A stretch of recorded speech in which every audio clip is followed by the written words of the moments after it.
with nothing to lose. They're going to come out hard. They're going to play, fancy free. Other guys are going to try to get involved. And like you said, Maxey was the leader. He was the catalyst, getting the ball up and down the floor, getting other guys involved. And everybody just really, picked up his energy, and they just played off of it. And our energy level just didn't look nowhere near like that, And again, the one thing about this road trip is you can always pencil in games that you think you should win, but sometimes it doesn't happen that way. It's the NBA, But this, to me, was not a good loss for the Lakers. I mean, they just didn't show any fight tonight for whatever reason that may be. And again, lack of focus of really keeping the ball and turning, just keeping control of the ball, making decisive passes. Everything was like a flip. Everything, it just seemed like they didn't have no rhythm. And again, we went back to the defense. The defense kind of broke down.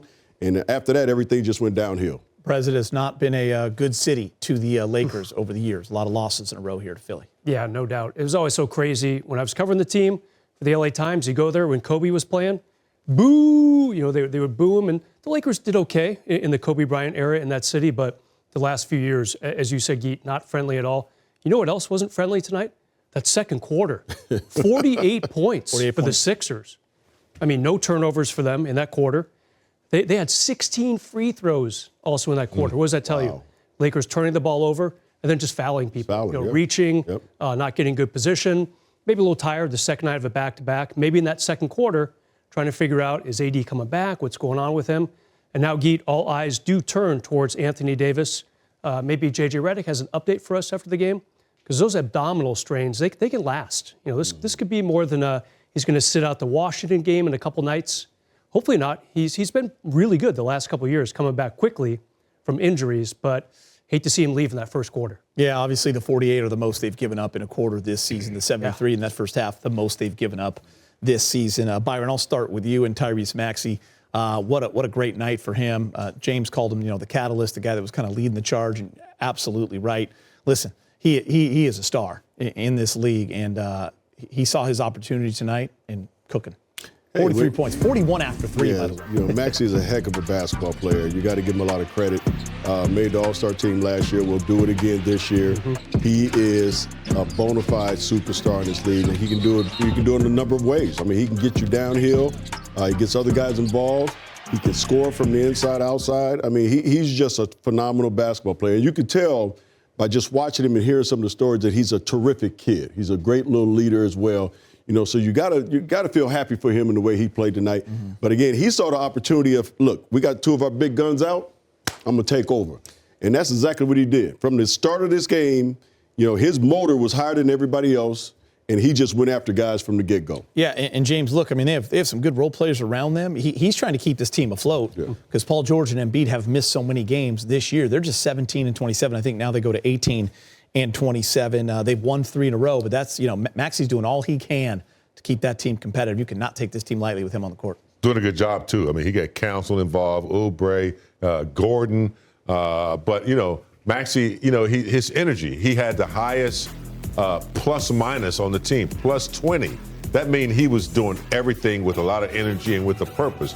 Not just scoring, but how he was benefiting his other teammates as well. So this kid, I liked him. I had him his rookie year in the All-Star game. That's right. Missed a couple of free throws, cost me my victory. But since then, he's really emerged, man. I mean, this guy he's right up there with the elites in his position and as a player in the league. And he gives hope to guys and teams who are not drafted in the top 20. He was a 21st overall pick. You don't have to be a lottery pick to be like this. That's right. Jalen Brunson, who is starting for the East in the All-Star game, another talented point guard, another example of that. So, the Sixers got lucky with this guy. He's obviously the best part of their season.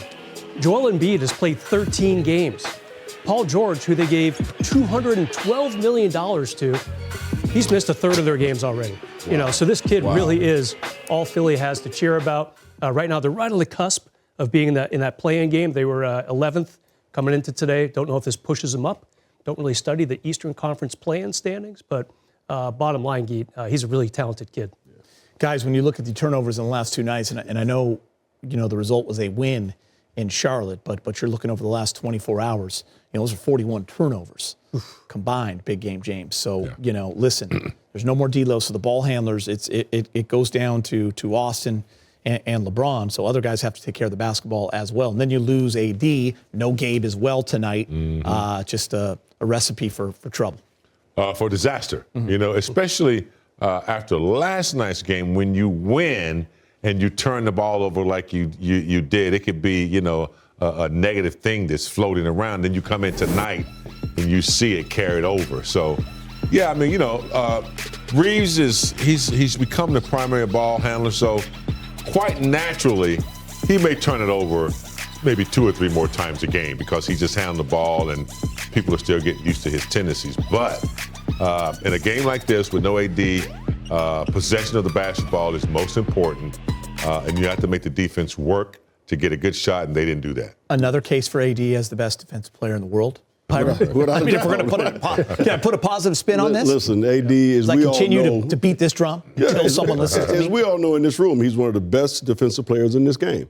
And he covers up so many flaws that you might have as individual defenders on a basketball team. And that's why he's so great, because you can funnel guys towards him knowing that he's here that he's there to protect you. Yeah. So when if you'd have told me, look, we had 41 turnovers the last 2 games, you're lucky to be 1-1 in those games, because normally when you have that many turnovers in 2 games, you don't win games with that many turnovers. So, you had to have an extraordinary night by AD the other night for 40-20, just to win that game. So this is a trend in the last 2 games that obviously the Lakers have to take care of. So I want to ask you this, because, you look at that Boston game, the Lakers, I thought it was their best game of the year. Then Warriors was an incredible game.